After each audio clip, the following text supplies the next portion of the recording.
मोदी को आप सुन रहे थे। पीएम मोदी ने जो बयान दिया है वो सकारात्मक है, लेकिन पीएम मोदी ने हमेशा से अपने पड़ोसियों के साथ मित्रवत व्यवहार करने की ही कोशिश की है। लेकिन हमारे पड़ोसी चीन हो या पाकिस्तान, दोनों ने हमेशा चालबाजियां की है। ऐसे में सवाल है कि चीन का इस बदलाव के आखिरकार मायने क्या है? क्या चीन को भारत की ताकत का एहसास हो गया है, या फिर इस बहाने से वो कोई नई खुराफात की कोशिश में है? इसी मुद्दे पर हम खास मेहमानों के साथ चर्चा करने वाले हैं, जानने की इनसे कोशिश की जाएगी। और हमारे साथ मेहमान यहाँ जुड़ चुके हैं। Retired major general AK Siwach हमारे साथ जुड़ गए हैं, रक्षा विशेषज्ञ हैं। डॉक्टर स्वर्ण सिंह, चीन विशेषज्ञ हमारे साथ जुड़ चुके हैं। संजीव श्रीवास्तव, विदेश मामलों के विशेषज्ञ हैं। आप तीनों का बहुत स्वागत है। मैं सबसे पहले आपके पास आना चाहूंगी डॉक्टर स्वर्ण सिंह जी। जिस तरीके से अब चीन की तरफ से तारीफ की गई है भारत की, पीएम नरेंद्र मोदी की, क्या लगता है कि ये जो बदला बदला सुर नजर आ रहा है, इसके पीछे की वजह क्या है? जो है वो दूसरे देशों की ताकत को बहुत सूक्ष्म तरीके से मापता है और उसी तरह से फिर अपने रिश्ते और हिस्सेदारी बनाता है उन देशों के साथ। तो आप देखें, पिछले करीब 10-11 सालों में जिस तरह से बदलाव आया है भारत की छवि में, या भारत की विदेश नीति जिस तरह से दुनिया भर में, चाहे वो छोटे टापू वाले देश हों या बड़ी शक्तियां हों या मिडिल पावर्स हों, जिस तरह से, जिसको हाइपर एक्टिव डिप्लोमेसी हम कहते हैं, वो लगातार जुड़ता जा रहा है। और उसके साथ साथ पूरा विश्व आज मानता है कि भारत आज 5वीं सबसे बड़ी आर्थिक व्यवस्था है, तीसरी सबसे बड़ी आर्थिक व्यवस्था होने जा रहा है। तो चीन पहले तो इस बात को समझता है कि भारत की बदलती हुई छवि में उसको अपने जो रिश्ते हैं भारत से, वो नए तरीके से घड़ने होंगे। पर दूसरी बात ये भी उसमें जरूरी है समझना कि भारत के प्रधानमंत्री की ओर से भी ये पहली बार नहीं, इस तरह का सकारात्मक उन्होंने जो बयान दिया है आपसी रिश्तों को लेकर। पिछले साल मार्च में शायद न्यूज वीक में उनकी एक इंटरव्यू छपी थी, तब भी उन्होंने एक बड़ा सकारात्मक इस तरह से रुझान सामने पेश किया था, जिसके चलते फिर लगातार बदलाव आया और कजान में दो बड़े राष्ट्र नेताओं की आपस में मीटिंग हुई। छोटे तौर पर आप देखें, मानव जाति के करीब 800 करोड़ हम लोग हैं इस धरती पर, उसमें करीब 300 करोड़ केवल चीनी और भारतीय हैं, और इसमें भारतीय और चीनी मूल के नागरिकों को और जोड़ दें तो संख्या और बढ़ जाती है। तो इनके रिश्ते शायद किसी दूसरे दो देशों के रिश्तों की तरह नहीं हो सकते। हाल ही में यूक्रेन के युद्ध में देखा आपने कि जितने भी पश्चिमी देश थे उन्होंने रूस से सारे नाते तोड़ दिए अपने, तो फिर बातचीत की संभावना बहुत कम हो गई। जबकि भारत के जब तनाव हुआ सीमा पर, तो दूसरी तरह से व्यापार हो, आने जाने की यात्राएं हों, जब बड़े नेताओं की आपस में विदेश मंत्रियों की बातचीत वो लगातार होती रही। तो ये बड़े ही यूनिक एक तरह से, जैसे प्रधानमंत्री ने कहा कि उसमें जो सभ्यता का दर्शन है, हमारा जो सोच है और जो इतिहास है, उसको लेकर देखें तो लगातार देखते हैं कि हमारे रिश्तों में तनाव भी बना रहेगा, पर साथ साथ दोस्ती के भी आयाम बने रहेंगे। तो इसी तरह से मुझे लगता है कि तनाव भी बना रहेगा और दोस्ती के आयाम भी बने रहेंगे। कोशिश चीन की तरफ से हो भी रही है। AK सिवाच जी, आपको क्या लगता है, जिस तरीके का चीन का ये नरम रुख अचानक से देखने को मिल रहा है, क्या पीएम नरेंद्र मोदी की जो कूटनीति है वो रंग ला रही है, या फिर चीन कोई बहाना है, इसके पीछे कोई और कोशिश है, कोई नई खुराफात हो रही है? देखो सोनिका, इसमें सच्चाई है कि चीन पे आप भरोसा तो कर नहीं सकते। आपको अपनी तैयारी करनी है, क्योंकि चीन एक ऐसा देश है, वो रिस्पेक्ट करता है स्ट्रेंथ को, आपकी इकोनॉमिक स्ट्रेंथ को, आपकी मिलिट्री पावर। और मुझे लगता है ये इसी के कारण, क्योंकि भारत अब एक 5th लार्जेस्ट इकोनॉमी है और अब 3rd लार्जेस्ट इकोनॉमी बनेगा। भारत एक बहुत बड़ी मार्केट देता है चीन को। अगर भारत और चीन का अगर आप ट्रेड देखें तो करीब करीब $200 बिलियन के करीब है, और वो ज्यादा ट्रेड सरप्लस चीन की तरफ, क्योंकि भारत की जो मार्केट है वो बहुत बड़ी है। और इसके साथ साथ अब भारत की जो मिलिट्री पावर है वो 4th लार्जेस्ट हो रही है। भारत ने क्या सीखा है चीन के उससे, जो 2017 में डोकलाम हुआ, 2020 में ईस्ट लद्दाख हुआ, कि भारत को अगर रिलेशनशिप चीन के साथ रखने हैं तो हमें इकोनॉमिक स्ट्रॉन्ग तो होना ही है, हमें मिलिट्री भी स्ट्रॉन्ग होना है। अगर आप मिलिट्री स्ट्रॉन्ग नहीं है तो आपकी इकोनॉमी स्ट्रॉन्ग होने का कोई फायदा नहीं। इसीलिए आप देखें कि अभी हमने जो इंफ्रास्ट्रक्चर डेवलप किया, लद्दाख से लेकर अरुणाचल प्रदेश तक, अपनी मिलिट्री पावर को बढ़ाया है और अपने फौज को मॉडर्नाइज किया है, चाहे वो भारत की आर्मी हो या एयरफोर्स हो, एयर पावर हो, या भारत की नेवल पावर, इंडियन ओशन। और इससे क्या होता है कि एक दूसरे को म्यूचुअल रिस्पेक्ट आई है। हाँ, ये सच्चाई है, भारत और जो चीन है वो नेबर्स हैं, और हमारे जो डिफरेंसेज हैं वो डिस्प्यूट नहीं होने चाहिए। जिस प्रकार से भारत के प्रधानमंत्री ने बहुत साफ सुथरे शब्दों पर है। पर ये इसका कतई मतलब नहीं हम कमजोर हैं। हम अगर बात करेंगे चीन से तो we will talk from the platform of strength, और वो तभी होगा जब हम दोनों पहलुओं पे ध्यान देंगे, अपनी इकोनॉमी और अपनी मिलिट्री पावर, और मुझे लगता है उसी तरफ हम जा रहे हैं। और जिस प्रकार से अगर भारत और चीन दोनों मिलकर काम करते हैं तो ये वर्ल्ड की पीस के लिए भी फायदा है, वर्ल्ड की इकोनॉमी के लिए भी फायदा है। मगर इसके साथ साथ भारत अपना modernisation of military power continue करता रहेगा, इकोनॉमिक मसल को अभी बढ़ाता है जिस प्रकार से कर रहा है। तो मुझे लगता है दोनों अगर भारत और चीन इकट्ठे मिलते हैं तो ये वर्ल्ड की शांति के लिए भी फायदा है। दूसरा एक बड़ा इंपॉर्टेंट पहलू हमने देखना है ग्लोबल साउथ का। आप दोनों ग्लोबल साउथ के चैंपियन बनना चाहते हैं, ये भी एक बहुत बड़ा टसल रहेगा, क्योंकि भारत आज की तारीख ग्लोबल साउथ की आवाज बन के उठा है। अफ्रीकन कंट्रीज के अंदर अभी भारत के जो एक प्रकार से पैर जम रहे हैं, मगर चीन भी चाहता है कि किस तरीके से जो ग्लोबल साउथ का डेवलपमेंट वो करे, बेल्ट रोड इनिशिएटिव और भी बड़े ग्लोबल साउथ में। तो ये एक मुझे लगता है डिफरेंस है।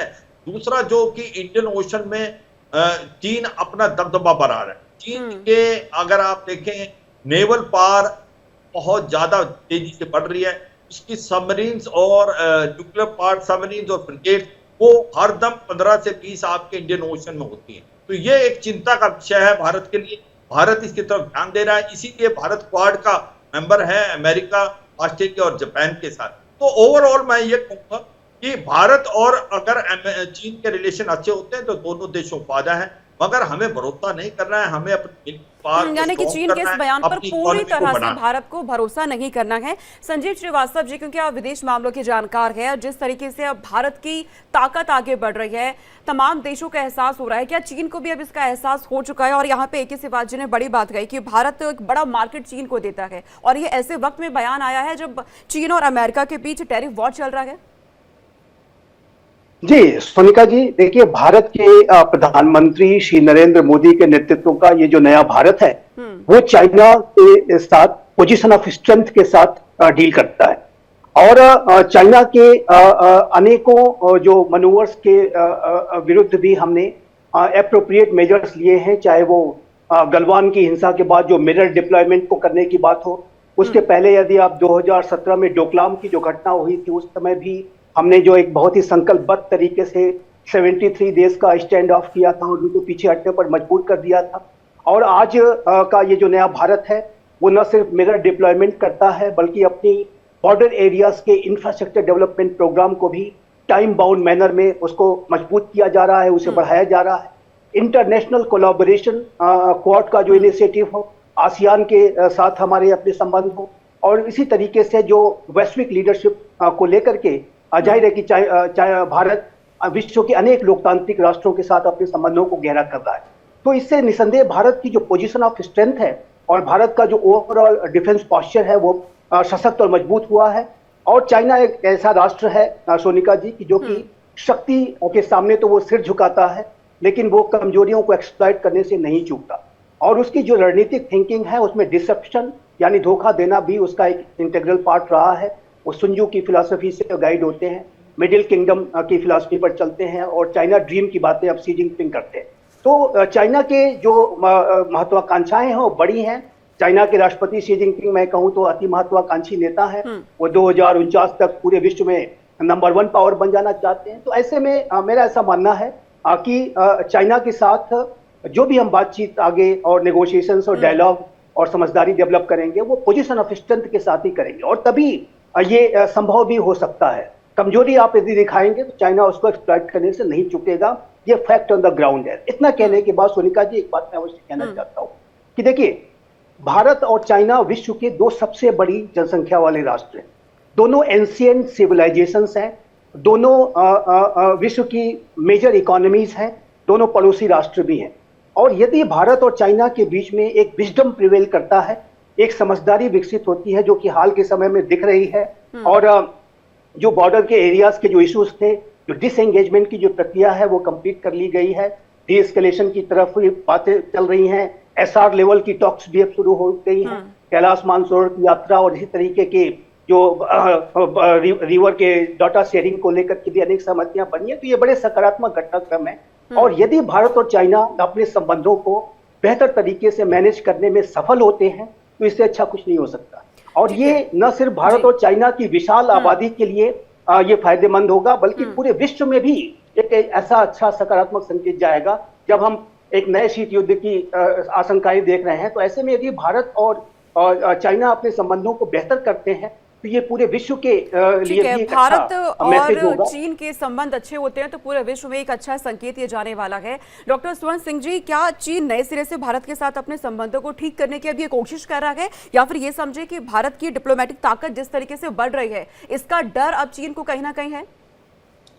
जैसे मैंने कहा पहले सोनिका कि भारत की जो बदलती हुई छवि है, जो साख है, वो जाहिर है कि चीन की अपनी जो कैलकुलेशंस हैं कि किस तरह से ताल्लुकात बनाने हैं भारत के साथ, किस तरह से साझेदारी बनानी है, उसमें उसका प्रभाव जाहिर है कि सामने है।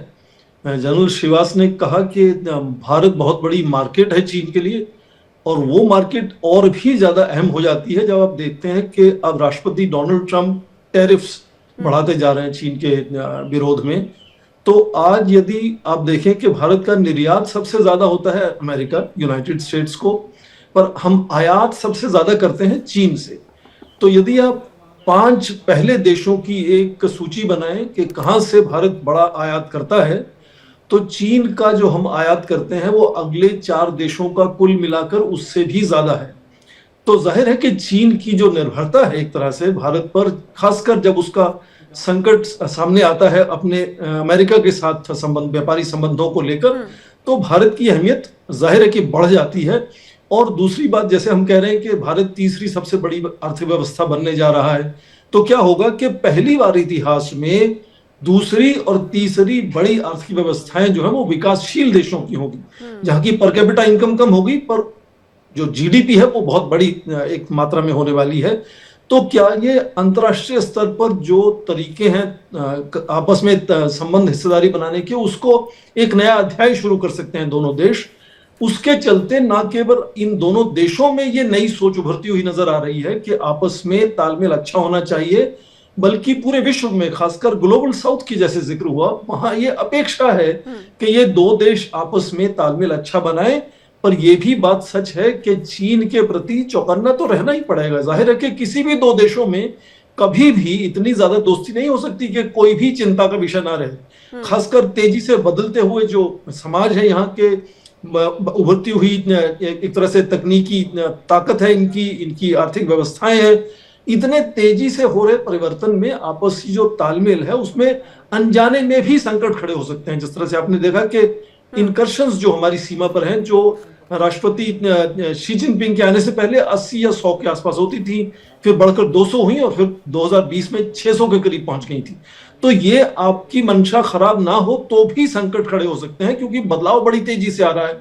सीमा पर जो इंफ्रास्ट्रक्चर है वो बेहतर बन रहा है, दोनों तरफ की सेनाएं बड़ी संख्या में बड़े इक्विपमेंट के साथ आगे बढ़ सकती हैं बड़ी जल्दी से।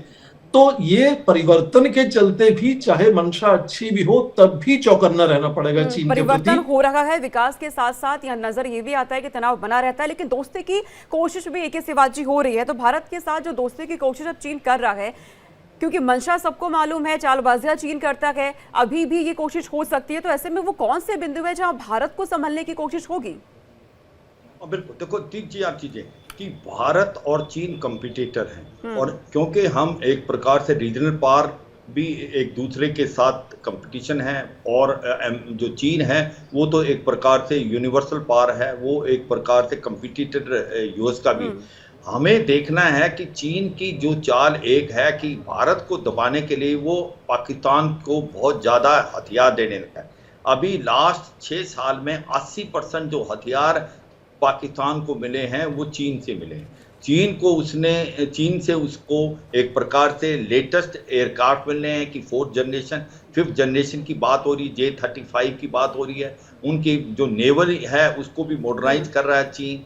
उसकी जो एक प्रकार से आप आर्मी को भी ड्रोन्स ब्रिगेड स्टैब्लिश करते, तो इसलिए अगर वो पाकिस्तान को हथियार देता, पाकिस्तान को मॉडर्नाइज करता है, वो भारत के लिए बहुत बड़ा चिंता का विषय है, इसमें कोई शक नहीं। यही नहीं, कि भारत को अपना ईस्टर्न लद्दाख से अरुणाचल प्रदेश भी देखना है। जिस प्रकार से चीन ने अपने इलाका डेवलप कर लिया है तिब्बत ऑटोनमस रीजन में, तो जिस प्रकार से गलवान हुआ, जिस प्रकार से डोकलम हुआ, आप इसको हल्के में नहीं ले सकते। आपको तैयारी रखनी, आपको अगर युद्ध बचाना, be prepared for war you will not have war. तो ये एक फिलॉसफी के साथ भारत को चलना पड़ेगा। जहां बात आती इंडो पैसिफिक की, तो अमेरिका चाहता है कि अगर चीन के साथ उसने मुकाबला करना है तो भारत एक बहुत बड़ा उसके साथ पार्टनर है, और इसीलिए हम क्वाड का हिस्सा हैं। और क्योंकि अगर अमेरिका को अकेला किसी का संभालना आसान नहीं है, इसलिए अमेरिका के साथ हम इंडो पैसिफिक में एक चीज ध्यान रखनी चाहिए, हर देश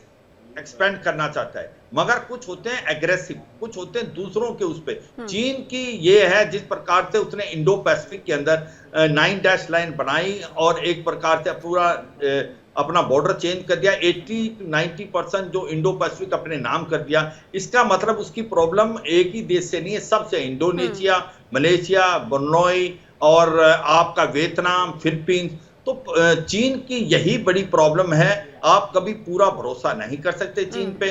तो आपको दोस्ती भी रखनी है, आपको अपने ट्रेड रिलेशन भी अच्छे रखने, एट द सेम टाइम आपको अपनी मिलिट्री पावर को बढ़ाना है। और चीन के ऊपर दूसरा बड़ा इंपॉर्टेंट चीज है, जो चीन और पाकिस्तान की दोस्ती, और जिस प्रकार से पाकिस्तान एक टेररिस्ट स्टेट है, जिस प्रकार से उसको हथियार मिलते हैं चीन से, वो भारत के लिए कॉज ऑफ कंसर्न हरदम रहेगा। ठीक है संजीव श्रीवास्तव जी, क्योंकि भारत की दोस्ती अमेरिका के साथ भी अच्छी है और अब चीन भी अपने संबंध को सुधारने की कोशिश कर रहा है, और चीन का फिलहाल अमेरिका के साथ टैरिफ वॉर चल रहा है, ये सबके सामने। ऐसे में अगर चीन और भारत की दोस्ती अच्छी होती है, संबंध सुधरते हैं, तो इसका असर क्या अमेरिका के साथ हो सकता है?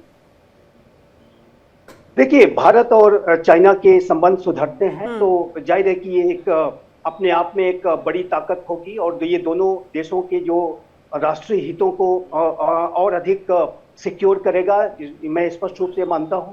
और यूनाइटेड स्टेट्स ऑफ अमेरिका और भारत की जो रणनीतिक साझेदारी है, जाहिर है कि उसमें स्ट्रेटेजिक ऑटोनॉमी के आधार पर हम चलते हैं। हम किसी राष्ट्र से हमारा कोई अलायंस का रिलेशनशिप नहीं है, हमारी रिलेशनशिप अमेरिका के साथ एक पार्टनरशिप की है। और जाहिर है कि भारत अपनी विदेश नीति, अपनी रक्षा नीति, अपनी आर्थिक नीति के जो भी निर्णय लेता है उसमें स्ट्रेटेजिक ऑटोनॉमी के आधार पर डील करता है। तो अमेरिका के साथ जाहिर है कि हमारे एक अलग संबंध है, लेकिन चाइना के साथ यदि हमारे संबंध सुधारते हैं, जो कि हमारा नेबर भी है, तो ऐसे में ये एक बहुत ही सकारात्मक मैसेज पूरे विश्व में जाएगा, और ये भारत के और चाइना दोनों के ही जो राष्ट्रीय हितों को सिक्योर करेगा। एक बात सोनिका जी और मैं कहना चाहता हूं आपके चैनल के माध्यम से, कि एक ऐसे समय में कि जब भारत और चाइना के बीच में एक विजडम प्रिवेल कर रहा है, एक समझदारी बनती हुई दिखाई दे रही है, तो ऐसे में अब दोनों राष्ट्रों को इस बात का भी प्रयास करना चाहिए कि जो इंडिया चाइना बॉर्डर एरियाज का जो एक लंबा जो पूरा क्षेत्र है, उसके क्लियर और प्रॉपर डिमार्केशन के लिए भी डायलॉग शुरू होना चाहिए। जैसा कि प्रोफेसर साहब ने कहा कि कई बार जो इंकर्जन की स्थितियां भ्रम की वजह से भी पैदा हो जाती है। कई बार हमारी पेट्रोलिंग पार्टीज उनकी दिशा में चली जाती है, उनकी साइड में चली जाती है, उनकी पेट्रोलिंग पार्टीज हमारे साइड में आ जाती है, क्योंकि जो बॉर्डर है वो LAC जो है उसका क्लियर और प्रॉपर डिमार्केशन अभी तक नहीं हो पाया है। हालांकि ये जो नेगोशिएशंस होंगे, बातचीत होगी, इसकी प्रक्रिया एक लंबी होगी, जटिल प्रक्रिया होगी, इतना मैं अवश्य मानता हूं, लेकिन इसके दिशा में भी दोनों देशों के द्वारा यदि प्रयास किया जाता है तो जाहिर है कि ये भारत और चाइना के संबंधों को एक बेहतर तरीके से और परमानेंटली जो बॉर्डर एरियाज के जो इश्यूज है उसको रिजॉल्व कराने में मददगार साबित होगा, और उसे रिजॉल्व कर ही देगा। और यदि ऐसा करने में दोनों देश सच्चा हो जाते हैं, करने की अंत में मैं ये भी इसमें ऐड करना चाहता हूं कि चाइना के साथ जो संबंधों के मैनेजमेंट का जो विषय है, ये एक लॉन्ग टर्म की भी चुनौती है, लॉन्ग टर्म का भी चैलेंज है। तो भारत को जाहिर है कि अपने मिरर डिप्लॉयमेंट को, अपने बॉर्डर एरियाज के इंफ्रास्ट्रक्चर डेवलपमेंट प्रोग्राम को, इंटरनेशनल कोलैबोरेशन को तो गहरा करना ही होगा। साथ ही साथ भारत को लॉन्ग टर्म में अपनी कॉम्प्रिहेंसिव नेशनल पावर को भी लगातार विकसित करना होगा। जो विकसित भारत को बनाने का प्राइम मिनिस्टर मोदी का जो विजन है, उसको भी हमें तेज गति से आगे बढ़ाना होगा। और यदि भारत सशक्त और मजबूत बनता है, विकसित बनता है, तो चाइना के साथ संबंधों को मैनेज करने में इससे बहुत बड़ी मदद मिलेगी। ठीक है, डॉक्टर सुवन सिंह, जल्दी से ये समझाइएगा, चीन के साथ अगर रिश्ते और बेहतर हो जाते हैं तो क्या इसका असर हमारे पड़ोसी देश पाकिस्तान की तरफ से भी सकारात्मक संकेत कुछ मिल सकते हैं? इतिहास में सोनिका देखें तो जब जब भारत चीन के तालमेल अच्छा हुआ है, तो पाकिस्तान को लेकर भारत की चिंता कम हुई है। ये हमेशा से बार बार हुआ। कारगिल युद्ध में आपने देखा होगा कि किस तरह से नवाज शरीफ को लौटना पड़ा था बीजिंग से। इस वक्त मैं छोटे बात में कहूंगा, इस वक्त सबसे महत्वपूर्ण ये है कि भारत के प्रधानमंत्री और चीन के राष्ट्रपति ने आपस में मिलकर एक अनौपचारिक शिखर वार्ता का एक ढांचा बनाया था, इनफॉर्मल समिट्स का। 2018 और 19 में हुई थी ये समिट्स। इस वक्त उसका वापस शुरू करना मुझे लगता है सबसे ज्यादा इंपॉर्टेंट है, क्योंकि वहीं से निर्णय लिए जा सकते हैं और किसी स्तर पर बड़े निर्णय नहीं लिए जा सकते। तो वो शिखर वार्ता यदि वापस शुरू हो जाए तो मुझे लगता है कि बहुत अच्छा संकेत मिलेगा भारत में और चीन में भी, और मुझे लगता है इसके अलावा आज पूरे विश्व में भी, क्योंकि पूरे विश्व से हम ये देख रहे हैं कि अपेक्षा है इन दोनों देशों से, खासकर राष्ट्रपति ट्रंप जिस तरह से पूरे अंतर्राष्ट्रीय स्तर में जितने भी मापदंड हैं, अरेंजमेंट हैं, इंस्टीट्यूशंस हैं, उससे हटते हुए नजर आते हैं। तो वहां जिम्मेदारी कौन लेगा अंतर्राष्ट्रीय स्तर पर संतुलन और समृद्धि बनाने की? ये मुझे लगता है कि अपेक्षा भारत और चीन से बढ़ती हुई नजर आती है। उसके चलते भी इनके तालमेल आपस में रिश्ते अच्छे होने चाहिए, और उसके लिए दो राष्ट्र अध्यक्षों का जो मिलने का ढांचा था अनौपचारिक शिखर वार्ता का, वो यदि वापस लौट के आता है तो बहुत अच्छा संकेत दोनों देशों को मिलेगा। यानी कि और मुझे कुल लगता है कि मिलाकर पूरे के विश्व को चीन के इस कोशिश के पीछे की मंशा क्या हो सकती है, इस पे ध्यान देने की जरूरत है। लेकिन अगर दोस्ती अच्छी होती है, रिश्ते अच्छे होते हैं, बेहतर होते हैं, तो पूरे विश्व में एक अच्छा संकेत जाएगा। तीनों का बहुत शुक्रिया साथ जुड़ने के लिए।